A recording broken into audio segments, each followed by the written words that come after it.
Hey guys, welcome to an interesting video on Wild Rift. So today we're back with a Varus updated complete guide, and it's actually pretty similar to the last one because full AP Varus is basically the only way to build Varus now. But of course, as usual, don't forget to check out the basic guide on the reworked Varus that I'll put up in the cards above right now for his skills, leveling, origin tips, and tricks, as well as a couple combos. But without further ado, let's actually jump straight into it. So this build is a pretty straightforward build. Pretty much everybody is using the exact same build. The first guy actually is going for Terminus, which is the old build, but everybody is pretty much going for the same build. Fourth item is very flexible. We'll talk about that in a little bit. So you want to start off the build by going for Berserker's Greaves first item. It gives you, of course, the early game attack speed, but the more important reason why you want to go for this is because it only gives you 15 AD. Now, why is giving you only 15 AD important? Well, because on Nash's Tooth and Ruin's Hurricane, you get adaptive damage, right? So here you can see you get either 15 AD or 30 AP, and here you get either 25 AD or 50 AP.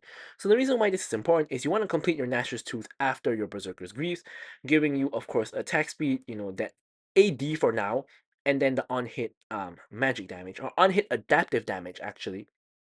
Then, after this, you are not going to go for Riftmaker, but you're actually going to go for an Amp Tome. So you're going to go for this component, the Amp Tome here. And this 25 AD is going to overpower this 15 AD, and it's going to convert Nash's Tooth into giving you 50 AP and going to deal adaptive AP damage, right? And then after you do that Amp Tome, then you actually want to build Yordle Runan's Hurricane, which is also going to be the same thing. It's going to give you AP at this point as well. And then you go for Riftmaker as your third item, building off of the Amp Tome that you originally had. And then your last item, I normally like to go for Twin Guard. But for your fourth item, you have a great degree of flexibility. So you can go for something like Terminus, you know, more on-hit magic damage, stacking resistances, stacking penetration is very helpful. You can go for something like Infinity Orb, which is basically your highest damage output option. Of course, being able to crit when people are low. You could go for something on hit like a Blade of the Rune King if the enemy team is very tanky. If the enemy team is very AP heavy, you can go for Wit's End. And if the enemy team is very shield heavy, you actually want to go for which is what I went for in this game, Ocean's Trident, because you can apply anti-shield pretty easily with your arrows and just with your general auto attack. So a lot of different options here.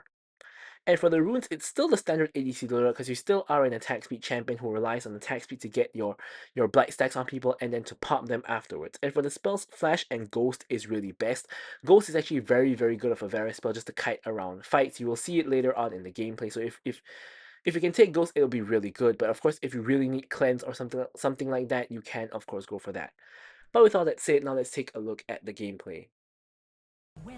Alright, so now let's take a look at the gameplay itself. Of course, as usual, don't forget to like, comment, and subscribe. Any questions, queries, or remarks, feel free to leave them in the comments below. And of course, you guys know I will be sure to address them or, drop a like. Right, so honestly, when initially after Varus got nerfed, I think it's in 6.3 or 6.3a. I didn't think he was really that bad, but after playing him for quite a number of matches, I kind of felt that yeah, these nerfs did actually hit him pretty hard. He doesn't really do as much damage as he used to. Of course, the conversions he gets from the passive did get hit in that update. In that update in that patch, right? So definitely he has gotten a little bit worse. He used to be like one of the best, if not the best ADCs. I honestly thought he was the best ADC before the nerf, but now after the nerf, I actually think attack speed ADCs are just not as good as like burst ADCs. Like I think like the Lucian, Jins, and MFs of the world are way better than the attack speed ADCs. But Varus is still very decent, and also Varus has a very strong niche now where he is basically the best AP marksman you can play, right? Because he builds full AP and he relies on AP damage. So you can see my whole team here is all AD, right? I mean, Warwick does do AP damage, but aside from that, it's mostly just AD, right? So here I think it's very important to get this this AP champ. So here, unfortunately, Vayne picks up first blood onto Nami and gets the reset on Ghost. I have to flash here. I get the kill onto the Vayne, and now I'm going onto the Rakan, popping the Blight stacks. He now has 2. I'm going to snipe him out with the Q for the double kill, and pretty nicely done there to clean up the rest of the fight. So also, something about AP Varus that I'm kind of learning as I play him more and more is that last time when I ever used my W into Q, I used to charge up my Q, but actually nowadays I realize that it's just not worth it to charge up your Q at all, right? You just want to tap W and then you just tap Q, launch it without charging at all, and then continue auto attacking because your auto attacks, do so much damage with your lethal tempo and just with your general attack speed that it's not worth it to waste DPS by charging your Q, right? It's just more worth it to tap the Q and then you just continue DPSing with your auto attacks, and you will see me doing that later on in this gameplay because I finally kind of learned that charging your Q is just a waste of time. And of course, I'm very used to charging Varus Q from playing things like Lethality Varus, which is basically Varus's weakest build right now. Lethality Varus is just dead. Like, I haven't played Lethality Varus ever since the Varus rework. As in, I did play Lethality Varus since the rework, and I kind of concluded that it isn't very good, unfortunately. So, unfortunately, that kind of just means that, Lethality Varus is probably not going to appear for some time on the channel, or probably not going to really be playing it. Anyways, here, with those early game kills, we do have a lot of pressure, so we're actually going for like tower plates and shoving the enemy in. The Varus still has pretty good amounts of poke, so and even at the early levels, you can always launch your Qs and Es to the enemy team to kind of just poke them out a little bit.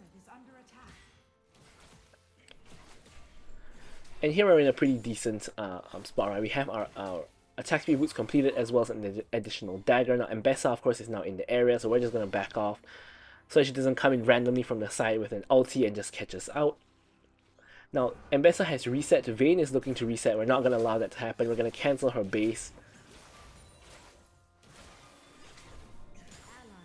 And the reason why we don't want to allow them to reset, even though we want to reset ourselves, is because now at the moment we have an advantage against them, right? Because we have a dagger advantage, which is barely an advantage, but here you can see that Rakan missteps a little bit. We pop the ulti and then we punish them, kill the Vayne under tower, kill Rakan under tower, pick up another double kill.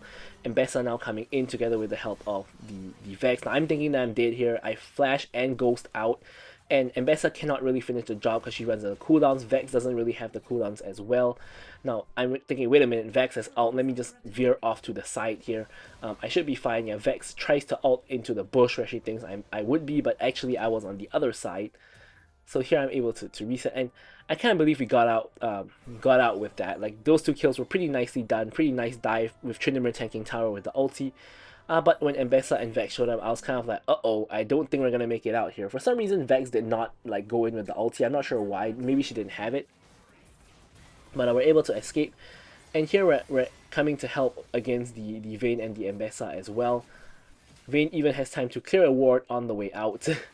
Mbessa, though, sneaky one, comes over the wall here. And with the ulti, and I'm realizing that I'm in trouble, Vayne does go down to Nami in trade. But Mbessa is going for the Nami here, goes into tower range. Nami with the ulti into the bubble combo, and oops, I'm not sure why I panned away from the fight there, but Mbessa does end up dying to the tower, so Nami does get the shutdown, which is good that we got something back. But at the same time, it's kind of a little bit unfortunate that the support gets the shutdown because I think the goal on pretty much anybody else would probably be more valuable. Anyways, we are able to get our Nashor's Tooth, but at this point it's still an AD item because we have not yet gotten the Amplifying Tome, which is what we are going to be working towards. Getting a ward down to make sure we can see Mbessa coming. We've seen that she's a pretty lethal ganker already. Rakan is nowhere to be seen at the moment. He's gone to mid lane for a roam. So this means we can just free hit onto this tower because Vayne has trash wave clear and cannot really do very much to us. Actually, I think the better move for Vayne here, instead of attacking the minions, would be to attack us, right? Like, I'm not scared if she just attacks minions, because she's not going to do anything to me. But if she starts proccing her silver bolts on me, starts stacking her lethal tempo, I'm going to start being scared. I'm going to actually back off, right? So Vayne just desperately trying to clear minions, not the way to go. Gives us the first tower of the game. In the meantime, our team is getting completely destroyed on the other side of the map. The enemy team is winning in a 4v3. Now here, Vayne goes for a ward. I decided to just poke her out a little bit, and then I'm going to clear this wave and then just look for a reset right after this. Objectives are now both up, but my team is still in the midst of respawning, so no real hurry here. I pick up the Amp Tome, and then I'm going to start building toward the Runan's Hurricane. And now my team is going to go for the dragon. And Bessa making her way over through the mid lane, as we can see. TP coming in from Darius to help out with the dragon fight. Now Vayne's completely split off from her team, so here we just get rid of the Vayne first, and then we get the ulti down. It spreads all over. We get the dragon, and we get a very, very nice team fight win. Very uncoordinated from the enemy team, coming in from two different sides, but not in a very good pincer movement. Here, Mordekaiser pulls me into range to actually attack him, which is exactly what I'm doing. We pick up a kill on him, which gives us a clean ace after the dragon fight. Now we're also, as a result, going to be able to get this mid lane tower and break open the map with the enemy mid lane tower gone. Vex here hits the ulti onto me, gets the combo off, but doesn't have the damage to quite one-shot me yet. I'm going to flash away, and I'm pretty low at this point, so I'm just going to go grab this fruit. Now, unfortunately for me, Mbessa is just straight up running under tower with the ulti and ults me under tower. Not very much I could do there. I think even if I kept running there, she probably would still be in range for ult, although she would need to then aim the ult longer range, and I might have been able to dodge it, but we shall see.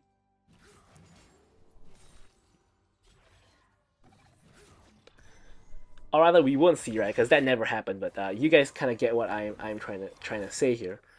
So here, we're going to redeploy to the mid lane where action is happening. Nami wave is coming in at long range. Vayne's getting completely caught out by the Warwick. Vex is kind of escaping. We hit an arrow on her, but she doesn't actually die.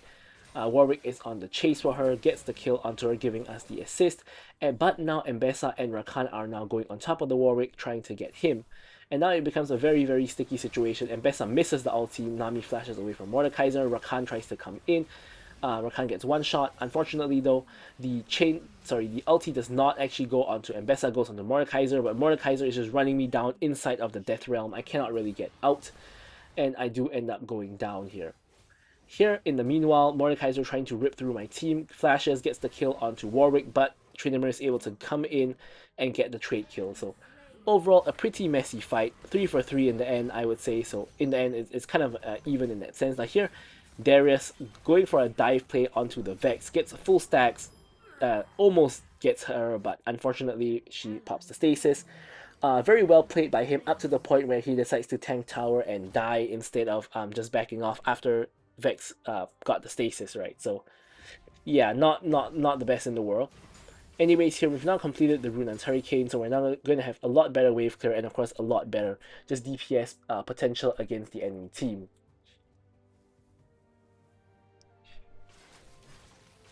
So here, unfortunately, I spot Mbessa again. The moment I see her, I realize that I'm probably dead. Trying to get out here. Now, honestly, if I arrowed the Skull Crab here, I think I might have actually been able to get out, because I would have gotten the heal from the Skull Crab, and I would have actually gone to the tower here, I believe. But as far as it goes, I try to keep calm there and walk out, but unfortunately, it does not quite work out. Did have my flash there, but I didn't think using it would have been a very, very big help, considering there's no major wall that I need to get over. So I was just trying my best to walk it out, but unfortunately Vayne is not someone you can walk out, because she does have that passive to give her movement speed to chase you down. And off of my death, it kind of slowly becomes a disaster with my Tryndamere and my Warwick dying one by one. Now I've respawned, 2-man Rakan engage comes in, and now I'm trying to make it here to save my team. And Mbessa ults me, but this time she's between 2 towers, so she doesn't actually make it out. I get the kill here. Unfortunately, I get Vex ulted. I honestly thought most ultis would be used by now, but unfortunately Vex did not use her ulti. So I actually thought that there was a chance that I can kill like a few of them, or maybe even all of them there. Unfortunately, this was not the case, and I just end up dying to a Vex ult, but I still get 2 kills before I die, so that's not the worst in the world. Definitely a pretty okay outcome. In the meantime, Darius is just the beneficiary of all these waves just coming in, right? He's gone that huge wave in mid, he's now getting this huge wave in bot. And fortunately for him, I'm dead, so I can't really go for those waves either. Now Dragon is now coming up. So here Tryndamere goes for the brilliant idea of pinging Baron, right? So trading Dragon for Baron is a very, very kind of common thing.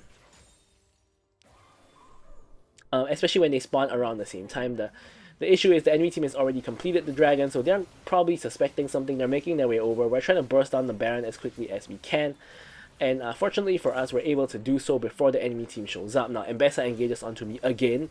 Rakan with a very nice engage onto me as well, and now I'm just getting chain CC here. I get ulted by Mordekaiser, and I basically die, contributing pretty much nothing. I'm not gonna lie to you guys. I guess you well, maybe not contribute nothing, right? I contributed taking the Ambessa ult and taking the Mordekaiser ult, right? So no one else is gonna eat those but me. Right? Unfortunately, though, you can see that within my team, I am very clearly the most fed person on the team. So I'm definitely not the person you want to be taking these ults.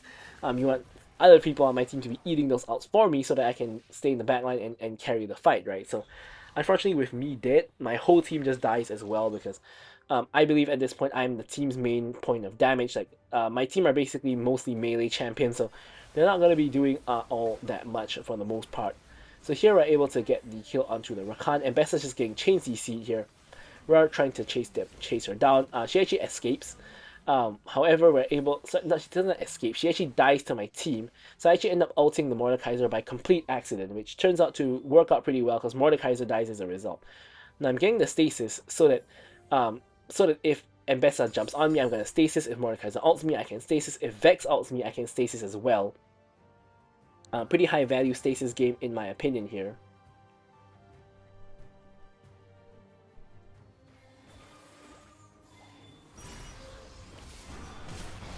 And Vex there with the stasis is able to get out. Unfortunately, I mistimed my abilities a little bit. And enemy tower does go down though. Vex out coming in onto the Nami. Nami getting one shot. Unfortunately, bringing the Mbessa very close to me. Rakan gets the damage off onto me, and here I find myself in a very awkward situation. I'm trying my best, pop the stasis here, trying to survive, but unfortunately I can't. There are those like insane Varus scenarios where you are able to survive and burst people down even in those kind of scenarios. It is possible, but it just didn't happen here. Tryndamere just gets condemned into the wall, doesn't pop his ult, and just goes down, which is pretty ugly. And here I'm going for anti-shield because there's just so much shielding on the enemy team. You have Mordekaiser W shielding, Mbessa W shielding, you have Vex W shielding, you have Vayne Bloodthirster, you have Rakan with his E shielding, and he has Gargoyles as well. There's literally every champion has shielding, so there's so high value for anti-shield this game. Vayne trying to run the Darius down, doesn't get him somehow, does get him eventually, but is definitely gonna die for it, I think. Vex out coming in, I avoid the Vex damage, I get the double kill onto the Vayne, get the kill onto the Vex as well, getting me the triple. And you guys know that we're going to see a pentakill at some point in this game because of course it's in the title. Now Mordekaiser ults me in, but at this point, I'm so strong that I can pretty much just 1v1 the Mordekaiser, of course with a little bit of a flash over the wall just to get a little bit of distance so I can DPS him. But at this point, I actually am able to kill him within his ult, which is pretty huge.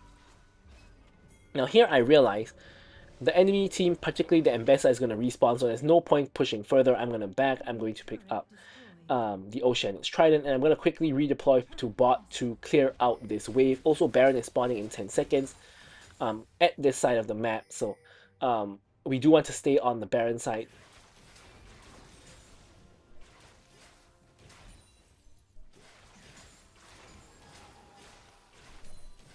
Tryndamere takes the gate down toward the Baron, and Vex is getting engaged on. I'm trying to join my team for the fight. I'm gonna just ult Rakan to hopefully spread the ult around, which it does. So ult spreads everywhere, and unfortunately I'm now frontlining, which is not very good of a thing. Now I'm getting ulted by Mordekaiser. I kill Mordekaiser, come out of the ulti, and eventually I pop the stasis, survive, and this time we don't actually go down. There is the stasis value right there. And now I'm gonna be able to do Baron with my team. Of course, I'm just healing up off of the lifesteal I have from items like the Riftmaker mainly actually.